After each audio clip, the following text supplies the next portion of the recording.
అన్ని టైటిల్స్ నేను చూశాను, కొంత అక్కడక్కడ చదివాను. దాంట్లో ఆమె ప్రేమమూర్తి కాబట్టి అన్ని గ్రహించి కలెక్ట్ చేయగలిగింది. సో ఇవన్నీ కూడా ఆమె రాసిన ప్రతి విషయం కూడా తన మనసులో నుంచి, హృదయంలో నుంచి బయటకు వచ్చినటువంటి ఆమె సార్ యొక్క ప్రోద్బలం వల్ల నేను అనుకుంటున్నా, గ్రహించాను నేను. రాయడము ఆ తర్వాత బుక్గా తీయడం అనేది మీ ప్రోత్సాహంలో ఉండి ఉంటుంది. సో ఐ అప్రిషియేట్ ఎక్కడ సార్ ఆయన ఏ విధంగా అయితే స్టూడెంట్లని, యంగ్స్టర్స్ని పుష్ చేసి ముందుకు తీసుకొస్తున్నారో అది రియలీ ఐ అప్రిషియేట్ సార్. ఇంకొకటి నాకు ఇది బాగా నచ్చింది, సార్ కూడా అదే చెప్పారు. ప్రేమ అంటే తమాషా కాదు మిస్టర్,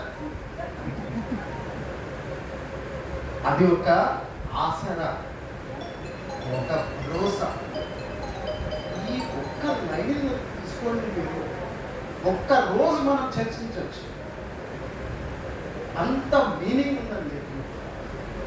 అయితే ఈ భరోసా అంటే ఏంటి, దానికి ఎంతో ఉంది. మళ్ళీ తనకే ఇస్తే మళ్ళీ ఆ భరోసా అంటే ఏంటో మళ్ళీ తనే రాస్తారా? ఇది ఒక హింట్ మేడం, నేను ఒక హింట్ ఇస్తున్నా.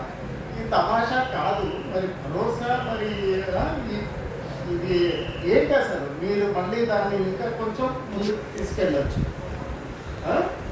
ఇట్ ఈస్ రియలీ ఈ భరోసా ఆసరా అన్నారు ఇక్కడ, ఆసరా భరోసా, అది నాకు చాలా నచ్చింది. ప్రేమ అంటే ఆసరా, ఆసరా ఇన్ సెన్స్ అది ఒక మనల్ని తోడుగా తీసుకెళ్ళి హెల్ప్ చేసే విధంగా ఒక ఆసరాగా నిలబడుతుంది అని మొత్తం అంటే మన అనుభవాన్ని దాంట్లో ఆ 2 పదాల్లో చెప్పారని నేను అనుకుంటున్నాను. మిగతా టైటిల్స్ అన్నీ కూడా ప్రేమ, స్నేహం, మనుషుల యొక్క మంచితనం చూసే షీజ్ ఆఖరిగా చెప్పేది ఏంటంటే ఆమె ఒక పాజిటివ్ థింకింగ్ ఉన్నటువంటి ఒక మహాతల్లి, ప్రేమమూర్తి. ఎందుకంటే మనిషిలో నెగిటివ్ ఉంటుంది, పాజిటివ్ ఉంటుందండి. పగలు రాత్రి లాగా 2 ఉంటాయి ప్రతి మనిషిలో, తప్పదు. కాయలకి 2 వైపులు ఉన్నట్లుగా మంచి చెడు 2 ఉంటాయి, అది మనకు తెలుసు. నా లోపల ఉన్న చెడు ఏంటో నాకు తెలుసు, నా లోపల ఉన్న మంచి ఏంటో నాకు తెలుసు. అది పాజిటివ్ని గ్రహించే వాళ్ళు కొంతమంది ఉంటారండి, నా జయన కూడా. సో మేడంకి ఆ విధానం అనేది తెలుసు, ఏ విధంగా ఏ మనిషిలో పాజిటివ్నెస్ ఉంది అనేది ఆమె ఈజీగా గ్రహిస్తారని నేను అనుకుంటున్నా. సరే, అవునా కాదని మీకు చెప్పాలి.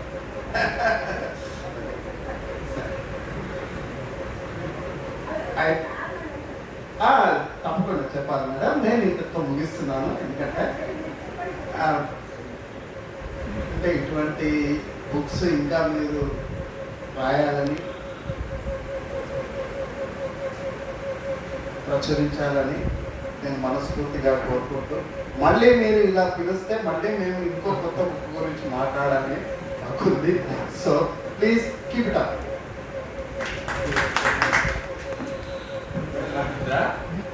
సో నరేష్ గారికి చాలా ధన్యవాదాలు సార్. మంచి విషయాలు, మంచి కోట్ చేశారు. మీకు మరొకసారి పిలిచిన అసలు ఇమ్మీడియట్గా వచ్చేసి ఇంత మంచి ప్రసంగాన్ని ఇచ్చినందుకు మీకు కృతజ్ఞత తెలియజేస్తూ, మేడం గారు చెప్పండి, సార్ మాట్లాడ.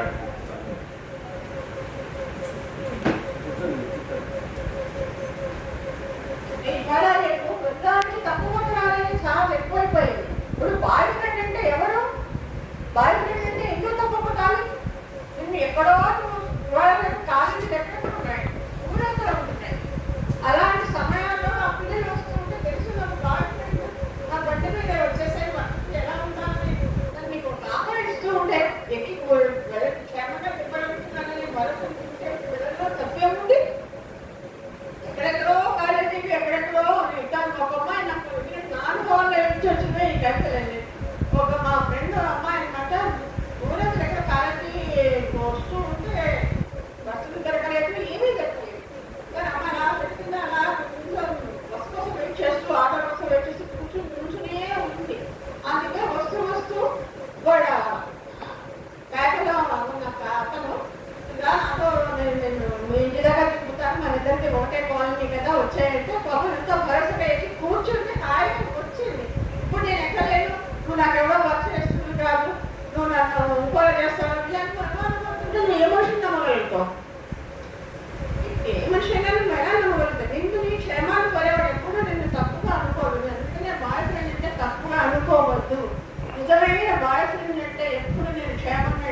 మీరు చెప్పింది అదే సార్ చెప్పింది. ప్రతి అక్షరంలో మీరు ప్రేమను పంచారు. ప్రతి అక్షరంలో మీరు ప్రేమను ఆ బుక్కను చదువుతుంటే మేడంలో ఉన్న సెన్సిటివ్నెస్ కనిపిస్తుంది అని చెప్పారు నరేష్ గారు. ఇప్పుడు ఆత్మీయ అతిథులు చల్లగాలి మందుధరాని మీ స్పందన తెలియజేయవలసింది.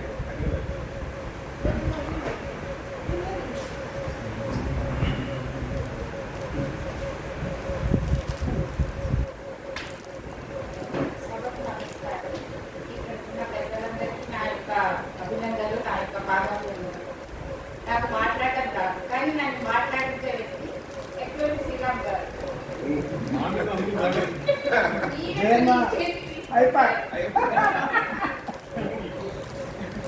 కాబట్టి కవితలకి ఈరోజు అమ్మ గురించి మాట్లాడుకుంటారు. అమ్మే అంటే నాకు అమ్మ గురించి ఎక్కువగా మాట్లాడలేము. ఆమె అమ్మ మీ ఇద్దరితో అమ్మ గురించి బాగా మాట్లాడారు. అమ్మని చెప్పడమే అద్భుతం ఈ సాయంకాలం. అట్లాగే మరొక ఆత్మీయ అతిథులు మేడం ఆశావాది గారి పుత్రిక, పద్మశ్రీ డాక్టర్ ఆశావాది గారి పుత్రిక, వారి సాహిత్యంలో కుటుంబంలో ఉన్న వ్యక్తి శ్రీమతి ఆశావాది శిరీషావాణి గారు వారి స్పందనను కూడా తెలియజేయాల్సిందిగా కోరుతున్నాను.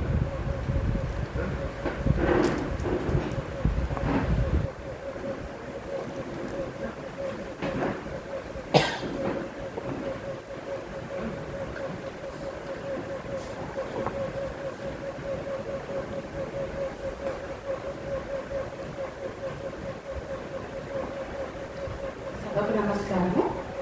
శ్రీ లలిత కళాభిరామ పీఠము సౌజన్యంలో గొల్లపల్లి జయన్న గారు నిర్వహిస్తున్నటువంటి ఈ సభలోన ఇక్కడికి విచ్చేసినటువంటి ప్రముఖులకు నా యొక్క నమస్కారాలు.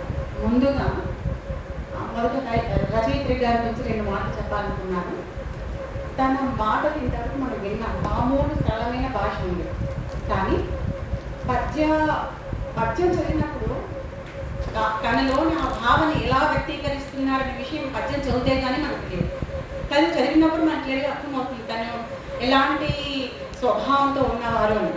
అలాగే ఇంకొక విషయం ఏంటంటే మీరు శ్రీరాములు గారు అలాగే వీళ్ళిద్దరి మధ్య ఎటువంటి అవినాభావ సంబంధంలో లేకపోతే మంచి స్నేహం ఏది ఉంది అంటే, మా నాన్నగారికి సంబంధించినటువంటి ఒక నేను సభను ఏర్పాటు చేశాను. అప్పుడు సార్ మీరు కూడా రండి ఖచ్చితంగా అని అంటే, తను ఒకటే ఒక మాట అన్నారు, మేడం గారు వస్తే లక్ష్మీ గారు వస్తే నేను వస్తాను అని అన్నారు. తను రావడం కోసం నేను ఇది సార్ తనకు ఫోన్ చేశాను, నాకు తెలుసు అన్నారు.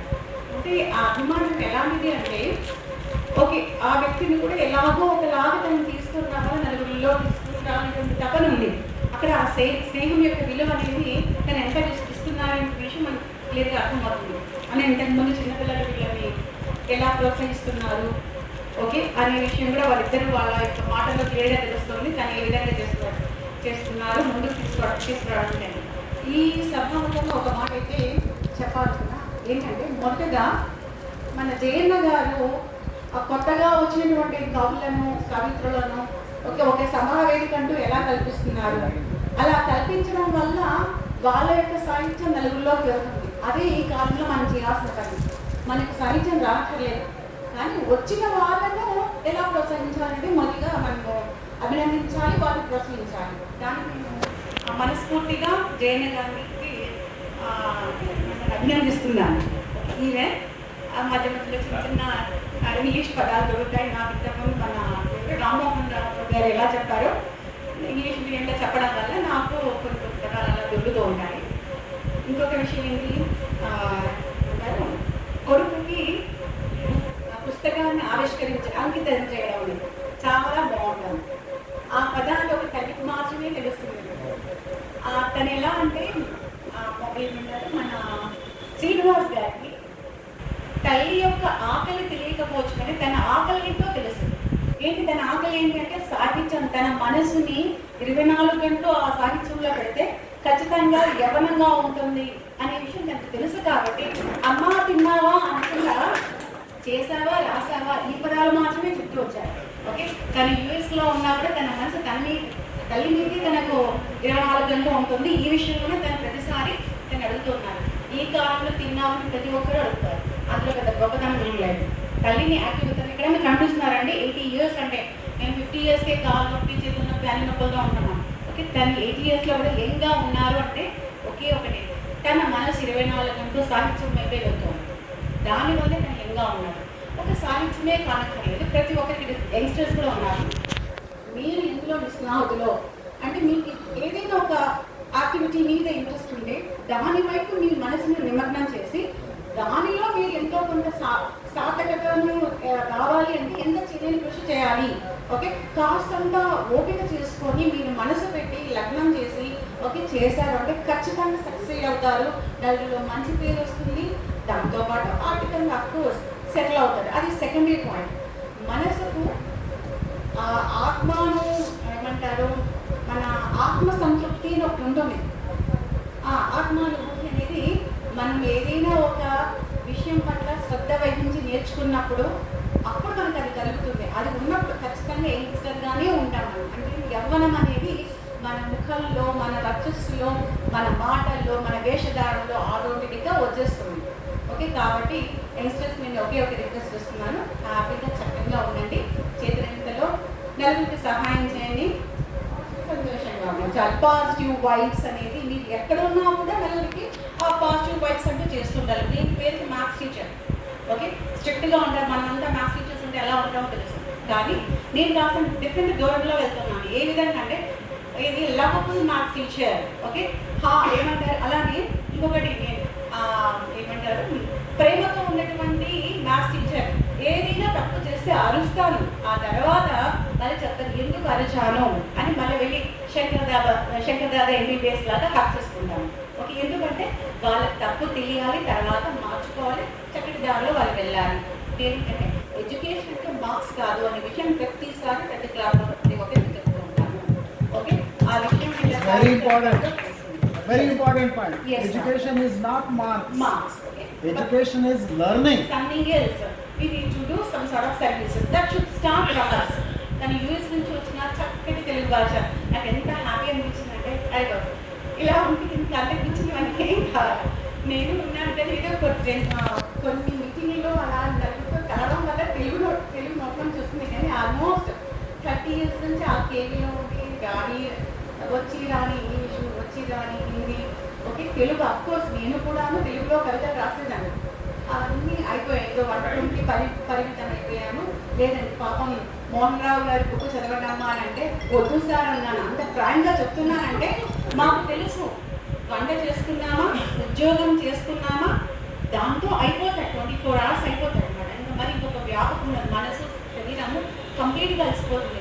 నిజంగా మీకు అటువంటి ఉద్యోగం చేయాలి అనేటువంటి బలవంతమైనటువంటి ఇది లేదు అంటే చాలా అదృష్టవంతులు. ఇలాంటి చిన్న చిన్న కార్యక్రమాలు చేస్తూ నలుగురికి ప్రోత్సహిస్తూ సంతోషంగా ఉండండి, నలుగురిని సంతోషంగా ఉంచండి. అది నా చిన్న request. Thank you so much. చాలా సంతోషం మేడం, మీకు అభినందనలు. చాలా మంచి విషయాలు మాట్లాడారు, చాలా చక్కటి విషయాలు చెప్పారు. మీకు ప్రస్తుతానికి కృతజ్ఞతలు తెలియజేస్తున్నాం. మీ టీచర్ అయినా కూడా సాహిత్యంలో ఉన్న కుటుంబంలో ఉన్న బిడ్డవు కదా ఆశావాది గారు, కాబట్టి ఆ వాసన ఉంటుందిలేండి. సంతోషం. ఇప్పుడు తెలుగు మీద ఒక అద్భుతమైన రచన చేస్తూ చిత్రకారుడిగా ఉంటూ ఒక తెలుగు స్పెషల్, అంటే నాకు తెలిసి స్పెషల్ తెలుగు అనుకుంటాను, తను రాస్తున్నాడు అద్భుతమైన ఒక సిరీస్. నేను చాలా చదివాను, దగ్గర 200 వరకు చదివాను. ఆ చదివినా కాబట్టి ఇలాంటి సభల్లో ఒకసారైనా మీరు కలవాలని అని చెప్పి రిక్వెస్ట్ చేస్తే కర్నూలు డిస్టిక్ నుంచి అదే పనిగా మన సభకు వచ్చాడు. గొప్ప చిత్రకారుడు, మంచి మానవతావాది తోటకూరి అచ్చయ్య వాళ్ళు ఇప్పుడు మాట్లాడుతున్నారు. ఆంధ్రప్రదేశ్ రెసిడెన్షియల్లో ప్రస్తుతము కళాోపాధ్యాయులుగా వర్క్ చేస్తున్నారు. వారి ఒపీనియన్ తెలియజేయవలసిందిగా కోరుతున్నారు.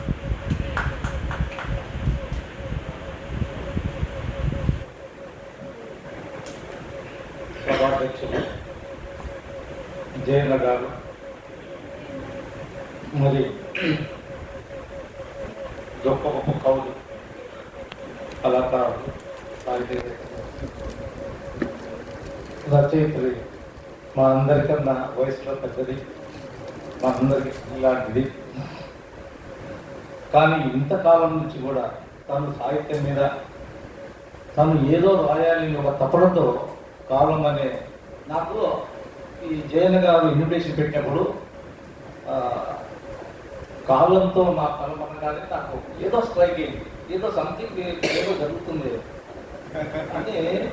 జైన్ మరి వస్తావా సార్ వస్తావా అన్న అడిగారు. నాకన్నా జైన్ డిగ్రీలో 2 సంవత్సరం జూనియర్, మేము ఇద్దరు ఒకటే కాలేజీలో ఒకటే యూనివర్సిటీలో చదివాము. అయితే నేను యాక్చువల్గా నా పెయింటర్, నేను ఎస్పెషల్లీ పోర్ట్రేట్ ఆర్టిస్ట్.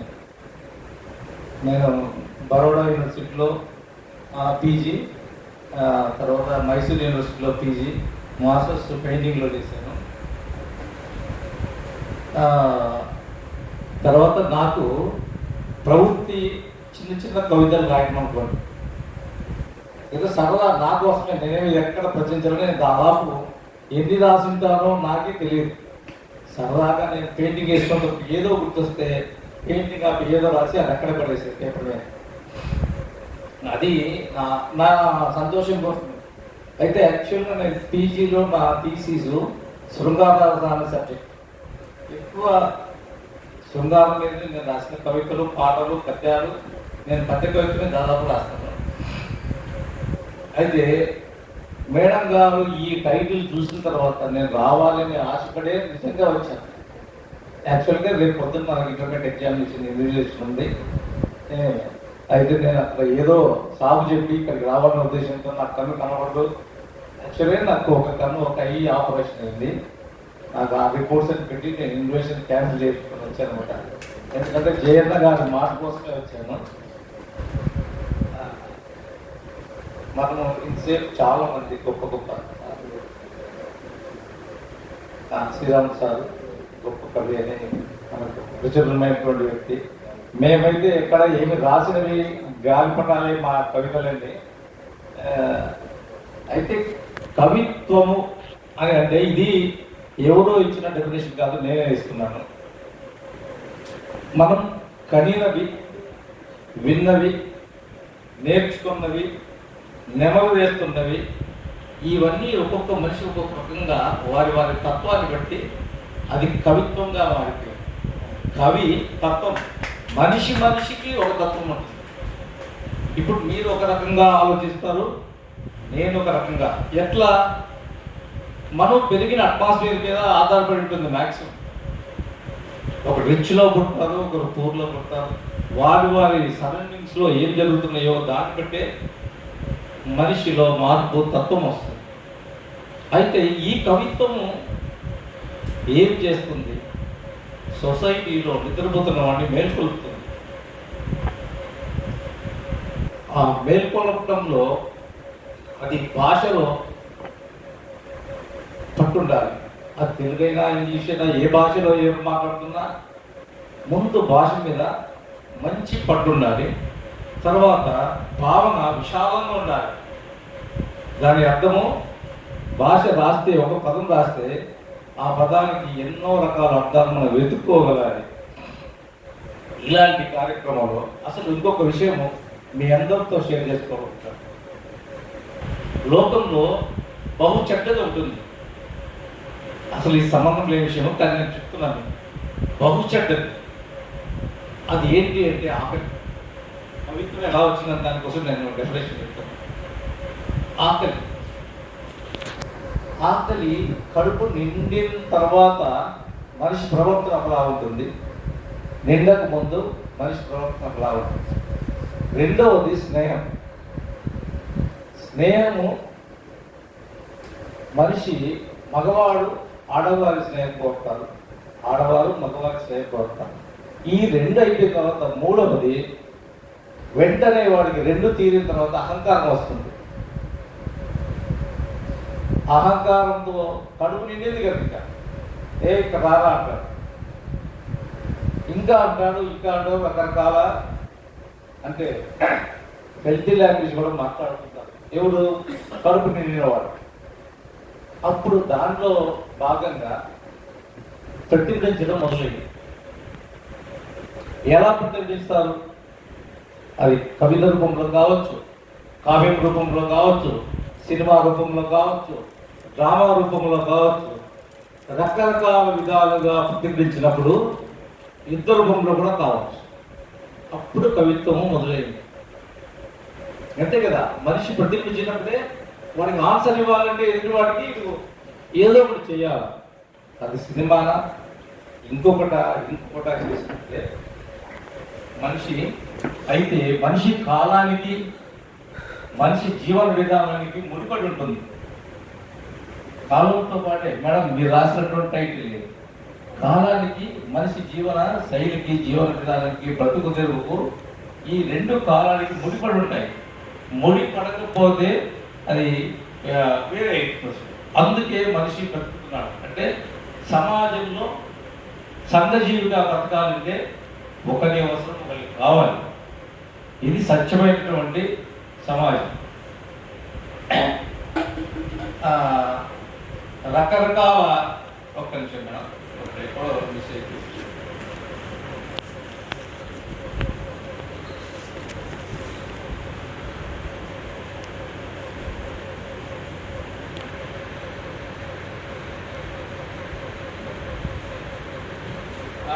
మానవత్వాన్ని ప్రేరేపించినప్పుడే అది లోక కళ్యాణం అయింది.